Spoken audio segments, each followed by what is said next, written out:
반갑습니다. 잠깐 제 소개를 좀 하고 설교를 좀 들으면 좀 편할 것 같아서 저는 98년 12월에 미국에 왔습니다. 98년 12월 한국에서 담임 목사 6년 차 하다가 이게 진짜 목회인가 이런 생각 들어오고 뭔가 좀 새롭게 좀 자신을 좀 봐야 되지 않겠나 이래서 동기 목사님들의 반대를 좀 물리치고 미국에 왔습니다. 그래서 그때 아이가 중학교 1학년, 중3 이렇게 두 아이 데리고 미국에 와서 2년 반 리버리에서 있다가 여기서 초청해서 여기 왔는데 미국 올 때 참 많이 두려웠어요.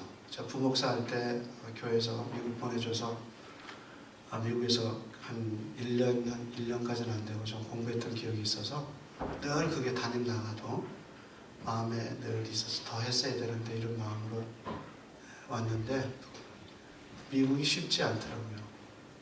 여러분 살아가시면서 느끼지만 쉬운 땅은 아니에요. 그래서 미국에서 98년 12월에 와서요.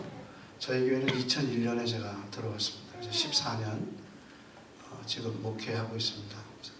딸아이는 결혼해서 사위 하나 있고 아들은 이제 공부하다 이제 지금 직장 다니고 그렇게 있습니다. 철트렘 교회에 있으면서 여기 비브리칼에 한 제가 3번 정도 온 것 같아요. 이번까지. 그리고 외면에도 한 제가 3번 간 것 같아요. 안 불러준다 그랬는데 오래간만에 불러주셔서 감사합니다. 자, 한번 기도하겠습니다. 하나님 감사합니다. 주님의 말씀을 통해서 하나님의 음성을 듣는 귀한 시간 되게 인도해 주옵소서. 예수님 이름으로 기도합니다. 아멘. 사사기에 나오는 12명의 사사 중에 여러분 삼손의 이야기는 다 아실 겁니다. 근데 사사기에서 삼손의 이야기는 3가지 특징이 있어요. 첫째는 분량이 제일 길어요. 사사기에 나오는 사사가 12명인데 분량으로 말하면 2장씩만 잡아도 24장이어야 돼요. 근데 사사기에 분량이 제일 많은 사람이 삼손입니다. 13장에서 16장까지예요. 여러분이 입다, 출생의 문제를 갖고 있는 입다의 이야기는 1장 반이에요. 우리가 잘 아는 기드온의 이야기도 3장이에요. 근데 삼손의 이야기는 4장이에요. 이 말은 삼손의 이야기가 그만큼 중요하다는 겁니다. 그래서 사사기 저자가 삼손의 이야기를 길게 기록했다는 거예요. 두 번째 특징은 삼손은 출생 이전에 부름받아요.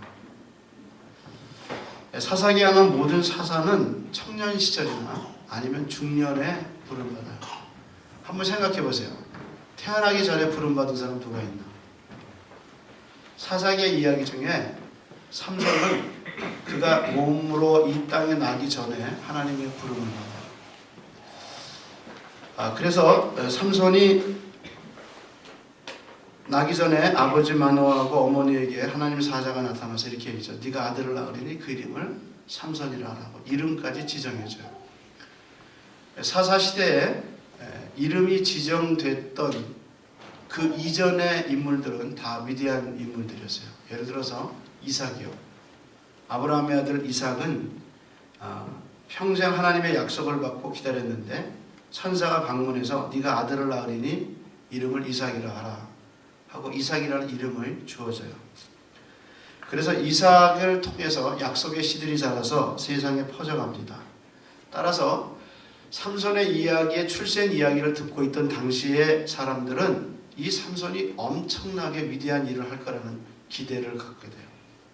하나님은 리더십의 실수를 막기 위해서 아예 젊을 때 때묻어서 혹은 중년에 때묻은 리더를 부른 게 아니라 완전히 출생부터 구별된 새로운 사람을 하나님 만드셨어요. 그래서 픽업하셔서 앞으로 이 사람을 통해서 하나님이 일하시겠다 마음 먹고 삼손을 출생 이전의 리더로 부르셨다는 거예요. 그것이 삼손 이야기의 두 번째 특징이에요. 세 번째 특징은 사사기 전체를 보면 복을 받았다는 사람은 유일하게 삼손밖에 없어요.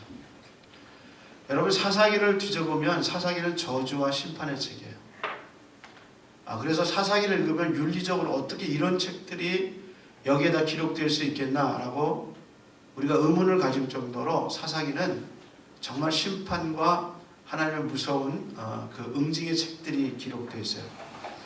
근데 이스라엘의 하나님을 떠나서 그 대가로 심판을 받고 하는 그 귀절, 심판의 귀절이 쭉 나오는데 그 중에 유일하게 한 사람 삼손은 하나님께 복을 받았다 그랬어요. 사사기 13장 24절에 이렇게 얘기하죠.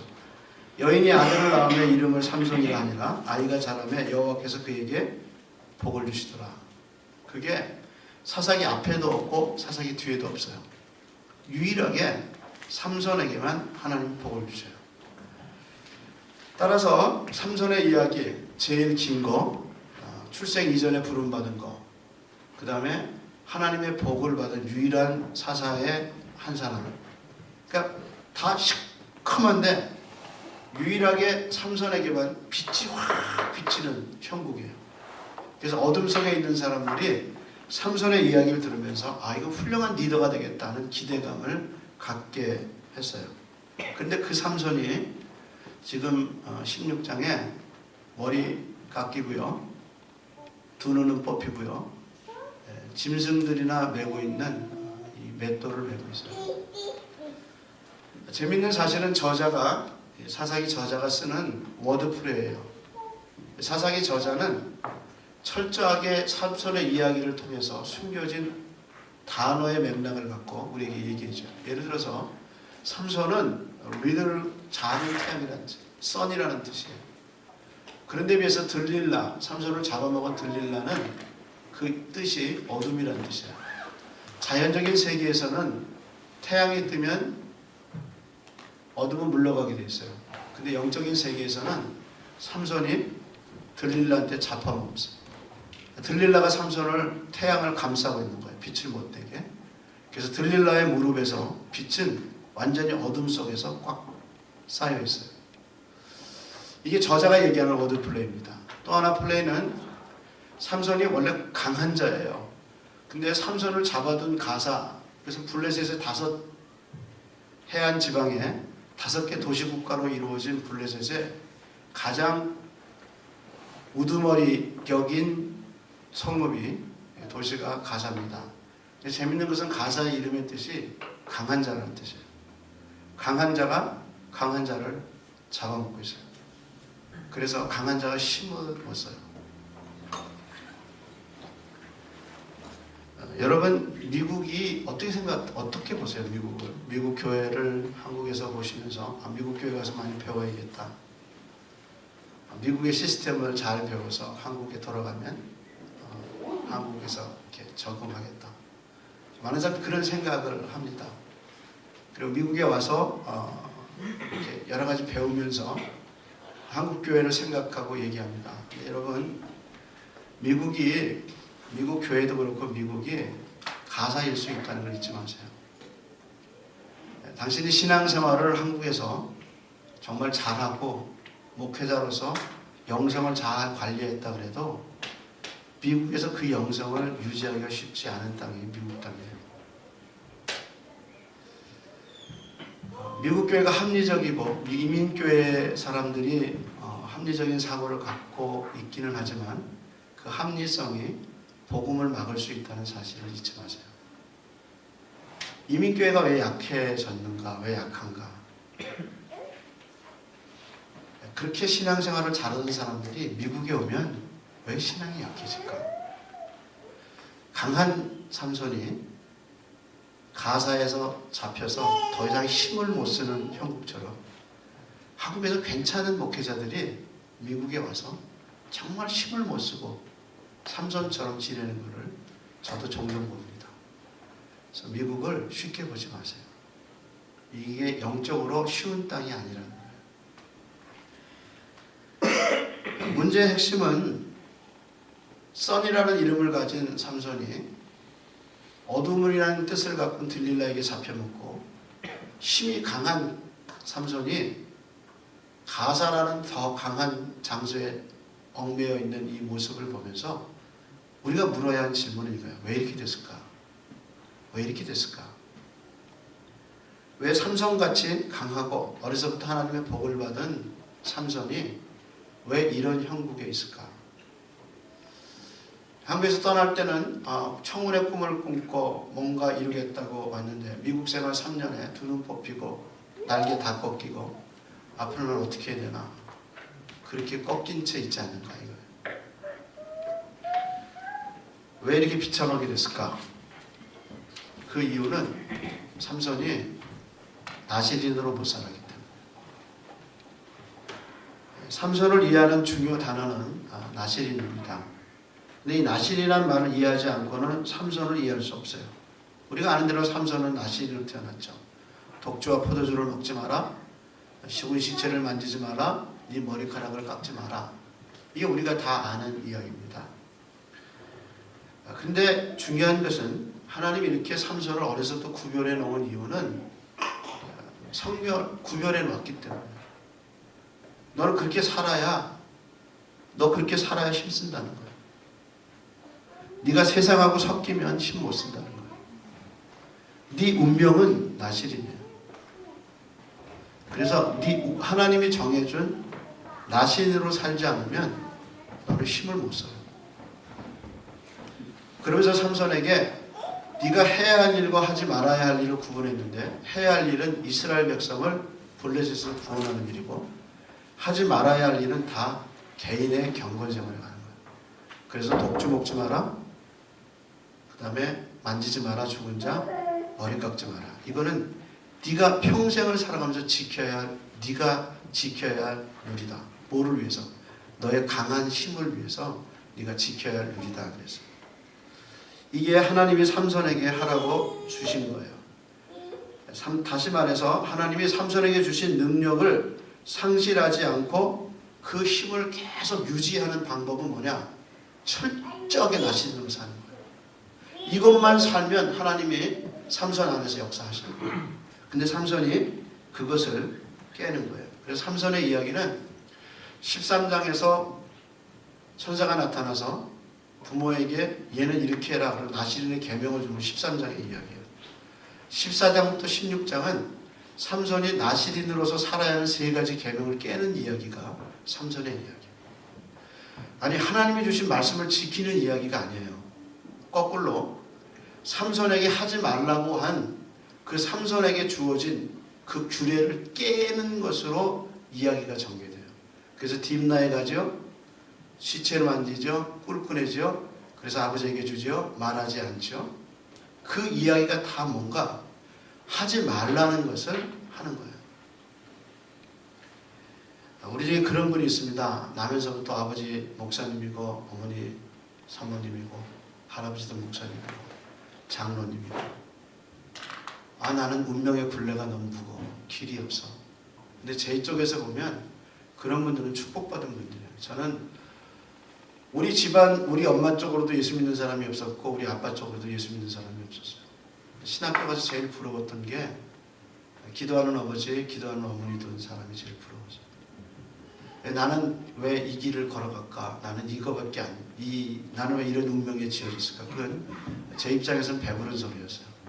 정말 은행 잔고에 태어나면서부터 수십억을 갖고 있는 듯한 기도하는 집안에서 태어난 사람들이 부러웠어요. 삼손은 정말 그런 축복을 받고 나가는 사람이에요. 그래서 기대를 받은 거예요. 근데 모태 신앙자들이 그런 은혜와 그런 축복을 받고 컸으나 그 역할을 못하는 이유는 뭐냐? 지가 지 계명을 깨먹고 있는 거예요. 하나님의 말씀대로 안 사는 거예요. 하지 말라는 것만 골라서요. 그래서 능력이 떠나는 거예요. 삼손의 이야기가 그렇게 구성이 되어 있다는 거예요. 그래서 삼손의 이야기가 이렇게 쭉 되면서 두 눈이 뽑히는데, 성경 저자가 재밌는 것은 삼손이 잡혔을 때 제일 먼저 한 일이 뭐냐? 두 눈이 뽑히는 일이에요. 근데 거꾸로 삼손이 두 눈이 뽑히는 16장의 이야기를 필름처럼 뒤로 돌려서 삼손의 이야기의 14장이 시작하는 첫 번째, 삼손이 딥나에 가서 블레셋 여자를 봤는데 이렇게 기록됐어요. 삼손의 눈에 들었더라. 그렇게 나와요. 하나님을 처음 하나님의 말씀대로 안 살고 첫 번째 죄를 지었던 그 눈이 삼손이 잡히고 나서 제일 먼저 뽑힌 게 삼손의 눈이에요. 그게 무서운 겁니다. 리더들은 눈으로 뭘 보는가가 굉장히 중요해요. 삼손의 이야기는 그렇게 전개가요. 하나하나, 신체 하나하나, 워드 하나하나, 단어 하나하나 그 순 속에서 삼손이 어떻게 철저하게 하나님의 계명을 깼는가로 구성돼요. 그래서 삼손은 완전히 무너졌어요. 그래서 두 눈 뽑히고요, 머리 깎이고요, 그리고 줄 매어가지고 쇠사슬 매서 맷돌 가는 그걸로 끝나요. 여기까지 가면 세상 사람은 말합니다. 전 쫑났다 합니다. 전 끝났다. 근데 우리가 하나님의 주권을 믿고 하나님의 살아계심을 믿고, 특별히 저는 하나님이 자기 백성의 자식들을 버리지 않는다는 성경의 약속을 믿는 관점에서 삼손의 이야기는 새로운 반전을 우리에게 줘요. 그 이야기는 그러나 삼손의 머리카락이 다시 자라기 시작했더라. 그러니까 삼손은 스스로 하나님의 계명을 깼지만 그 계명을 주신 하나님은 삼손을 한 번도 버리지 않아요. 철저하게 삼손을 지켜보고 계세요. 그래서 삼손이 인생에 쫑났을 때, 완전히 바닥에 떨어졌을 때 삼손 자신도 모르지만 그의 머리카락이 다시 자라고 회복되기 시작했더라고요. 이게 저는 믿음의 가정에서 자라난 자식들의 축복이라고 생각해요. 절대로 하나님 버리지 않아요. 그렇게 개망나니 같은 자식도 하나님이 그를 변화시키고 깨셔서 다시 불러요. 그래서 회복의 은혜는 바로 이렇게시다. 근데 놀라운 사실은요, 삼손이 머리가 다시 자라기 시작했다는 단어가 삼손의 일생에서 두 번 쓰여요. 한 번은 삼손의 하나님의 사자가 삼손의 어머니에게 나타나서 이 아이가 태어나면 이제 어떤 일을 할 거다 하고 사명을 예고하시죠. 그 예고하는 것이 13장 5절인데 이렇게 얘기하셔요. 보라, 내가 임신하여 아들을 낳으리니 그의 머리에 삭도를 대지 말라. 이 아이는 태에서 나옴부터 하나님께 바쳐진 나시림이 됨이라. 그리고 그 다음 말이 그가 블레셋 사람의 손에서 이스라엘을 그 다음 말이 구원하기 시작하리라. 이렇게 시작해요. 다시 말해서 사명을 나타내는 단어, 그가 블레셋에서 이스라엘을 구원하기 시작하리라는 그 사명을 나타내는 단어가 삼손의 인생이 쫑났을 때, 가장 밑바닥에서 인생을 포기해야 될 때 하나님의 사명이 다시 삼손에게서 시작되는 거예요. 죽은 자 속에서 부활이 시작되듯이, 무덤 속에서 생명이 시작되듯이 삼손의 죽어버린 생명 속에서 다시 하나님의 사명이 일어나기 시작하는 거예요.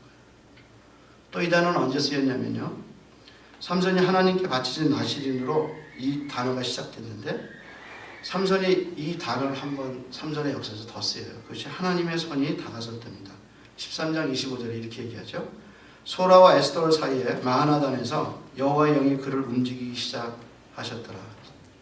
여호와의 영이 그를 움직이기 시작했더라.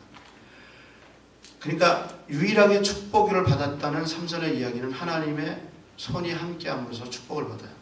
근데 지금 삼손이 맨 밑바닥에서 인간의 바닥에 떨어졌을 때 하나님의 손이 다시 그를 잡기 시작하셔요. 이게 하나님의 주권이고 이게 하나님의 역사입니다.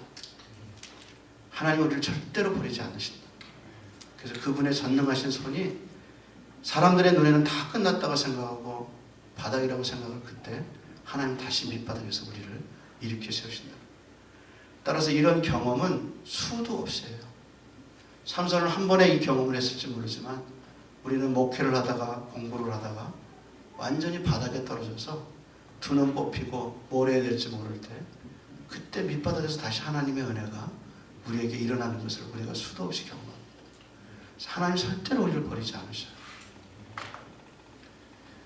자, 그러면 삼손이 가장 비참할 때 이 단어가 다시 나오면서 삼손이 머리가 다시 자라났다는 것이 생리적인 현상인가라는 의문을 던지게 해요. 이게 생리적인 건가? 그냥 머리 잘라서 다시 머리 자라나는 것을 얘기하는 건가? 그거예요. 아니에요. 그런 거 이 생리적인 형상이 아니라 그가 두 눈이 비고 머리가 깎이고 다곤신전에서 사람들의 놀잇감이 되고 있을 때 그의 가슴속에 다시 회복되는 것이 뭐냐면 나셀인이라는 사실을 회복되게 됩니다. 자기가 나셀이라는 사실을 다시 회복해요. 그걸 알 수 있는 게 뭐냐? 다곤신전에서 그가 한 기도예요. 그가 기둥을 붙잡고 기도하거든요. 이렇게 기도해요. 하나님 내가 구하옵나니 하나님 내가 구하옵나니 이 말을 두 번 합니다. 그리고 주여 이번만 나를 강하게 하소서 이렇게 하고 그 기둥을 안고 쓰러져 죽어요. 이때 한 주석가는 이 두 눈이 뽑힌 채 기도하는 삼손의 모습을 이렇게 해석했어요. 원래 하나님께 드려지는 제물은 흠이 없어야 하는데 두 눈이 없는 흠 많은 삼손의 기도를 하나님 받으셔서 그의 전부를 받으셨다. 그렇게 얘기했어요. 구약의 번제는 흠이 없어야 돼요. 온전해야 돼요. 눈 뽑힌 비둘기라도 바쳐줄 수 없어요. 근데 삼손은 두 눈이 뽑혔어요. 흠 많은 제물이에요. 근데 그 제물이 하나님께 자기 자신을 전폭으로 드렸을 때 그때 하나님의 위대한 역사가 나타나요.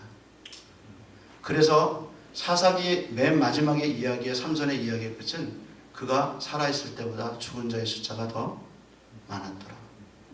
그가 자신을 하나님께 온전하게 드렸을 때 그때 비로소 나시인으로 살아요. 어떻게 보면 삼손의 이야기는 실패 이야기입니다. 근데 맨 마지막에 그가 하나님께 그 자신을 흠 많은 그 자신을 드려요. 우리는 자기를 봅니다. 아무 능력도 없고 연약한 내가 이거 어떻게 앞으로 할까? 근데 제일 중요한 것은 당신의 능력이 아니라 흠 많은 당신이 하나님께 드려지냐 그거예요. 하나님은 우리가 드려지기를 바라요. 나시로 자기를 드리기를 기다리셔요. 자, 여기서 우리는 중요한 질문 하나를 더 던져야 합니다. 그것은 삼손의 이야기가 갖고 있는 중요한 점이 뭐냐는 거예요. 구약의 모든 이야기는 스토리 라인이 있죠. 그 스토리 라인은 지향하는 지향점이 있습니다. 그것은 오실 그리스도를 지향한다. 우리가 그렇게 배우죠. 예를 들어서 저는 삼손의 이야기에서 가장 궁금했던 것이 왜 삼손은 혼자인가에 굉장히 궁금했어요. 드보라도 군사가 있었고요. 기드온도 300명의 군사가 있었고 모든 사람은 다 군사가 있었어요. 근데 삼손의 이야기는 군사가 하나 없어요. 그는 홀로 일해요. 그것이 저한테 굉장한 의문이었어요. 그러다가 제가 그 구약에 나타나신 그리스도라는 책을 쓴 크라우니의 책을 한번 보면서 제가 그 의문을 풀었어요. 그는 서문에서 이렇게 얘기했어요. 삼손의 이야기를 하면서 왜 삼손이 혼자 일했는가? 그것은 앞으로 오실 그리스도의 단독 사역을 얘기한다. 암시한다. 그러니까 예수님의 구원이 홀로 이루셔요. 그렇지만 이스라엘의 구원을 삼손은 홀로 이루어. 근데 삼손은 험많은 나시린으로 수많은 실패하고 그리고 마지막에 자신을 들여서 다곤신전을 무너뜨리지만 우리 예수 그리스도는 하나님의 아들로서 흠없는 자기 자신을 전폭으로 드려요. 따라서 삼손의 이야기의 흐름 속에서 우리는 흠 많고 부족한 우리가 누구를 본받아야 할 건가를 생각하게 됩니다. 그래서 삼손의 이야기는 그리스도를 우리에게 인도해주고 그리고 그리스도의 죽음, 십자가의 죽음이 온 인류에게 복을 줬던, 구원을 줬던 이야기를 상기할 수 있습니다. 여러분은 리더가 돼서 한 교회를 이끌거나 아니면 학생들을 가르치는 위치에 있을 겁니다. 여러분 어떤 지도자로 어떤 기대를 갖고 여러분은 크고 있습니까? 삼손의 이야기가 우리 모두에게 교훈을 줘서 철저하게 하나님의 말씀대로 그 사역을 감당하는 저 여러분 되기를 축복합니다. 아멘. 기도하겠습니다. 하나님 은혜를 감사합니다. 두 눈 뽑히고 기대받고 컸으나 정말로 내가 기대받을 사람인가 좌절한 우리 속에 하나님의 새로운 복음의 능력이 임하게 하여 주셔서 내가 아니라 나를 붙들고 계신 하나님을 바라보게 해 주옵시고 내 재능이 아니라 이 재능을 사용하실 하나님을 바라보는 눈이 다시 열리게 해 주옵소서. 하나님, 미국 땅에서 신앙조차 흔들리고 하나님에 대한 확신조차 흔들리는 우리의 모습을 볼 때가 있습니다. 하나님, 가사에 갇힌 자 되지 않도록 인도해 주옵시고 어둠에 묻힌 자 되지 않게 인도해 주옵시고 하나님이 붙잡아 주신 그 사명을 잘 이루어가는 저희들에게 인도해 주셔서 내가 어디에 있나, 어디로 가고 있나 영적으로 분별할 수 있는 귀한 우리 전도사님들과 목사님들에게 축복해 주옵소서. 성령 하나님이 말씀을 통해서 말씀하심을 믿사옵고 예수님 이름으로 기도합니다. 아멘.